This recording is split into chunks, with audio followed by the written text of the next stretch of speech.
Is there a difference between men and women runners? This is not asked too often, but I get quite a few women that ask me, well, anything that we should do differently from the men? Or how come the men do this and we typically don't do this, whatever it might be? Well, overall, in general, women runners, men runners, especially in the long distance and even in the sprints, there are differences, but we can say there are no differences. In other words, when you're training, whether you're training a woman or a man, you don't have to make any major distinctions. But it's important to understand that women and men are different in terms of their physiological capabilities. Men are typically going to be stronger. Now, this doesn't mean that some women aren't stronger than men. They are.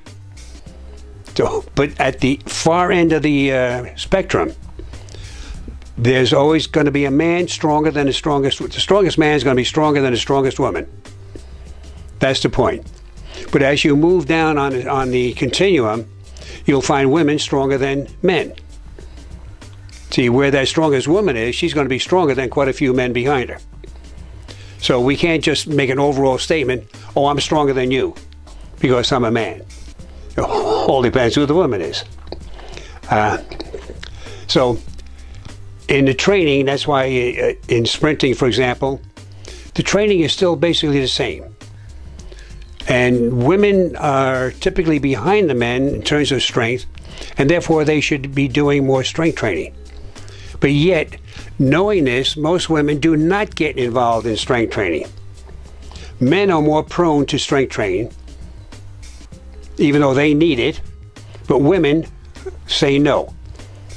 They think it's going to develop big muscles, bulging muscle. I don't want big muscles.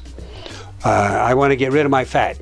I'm not interested in developing muscle. Muscle is heavy. It's going to make me weigh more. Well, sure, muscle is heavy. It creates a lot of weight. But as you get rid of the fat, which you will through an exercise program, even developing strength, the ratio will change. This is what you want to change. How much fat to muscle?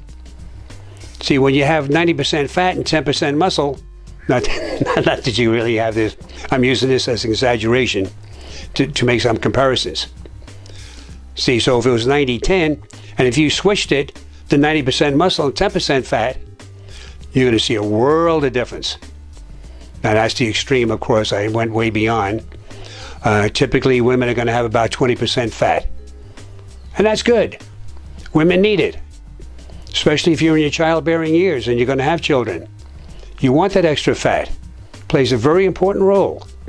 So you can't just say, I want to get rid of all my fat.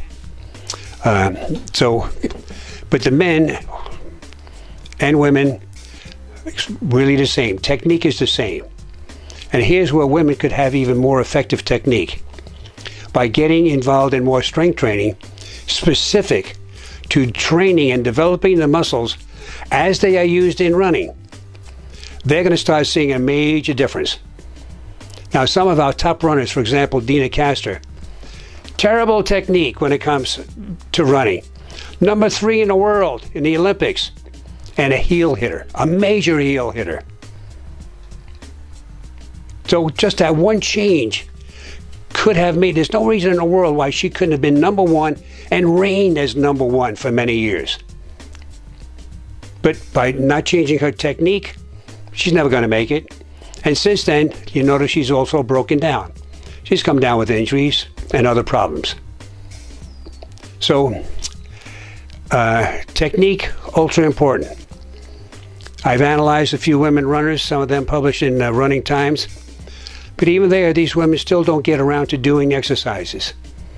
Somehow they're against it. I work with some collegiate runners, or a strength coach who deals with collegiate runners, cross country as well as on a track. And to work on their technique is almost unheard of. They've never done this before in their lives. So where are all of the coaches in high school and college? Why are we looking at technique to improve, how well they run? This is the number 1 factor that everyone should be looking at. So by improving the strength, working on running technique and form, women can be in many cases superior, not that they aren't in many cases, to men in the same event. We'll have more women knocking on a door closer to the men.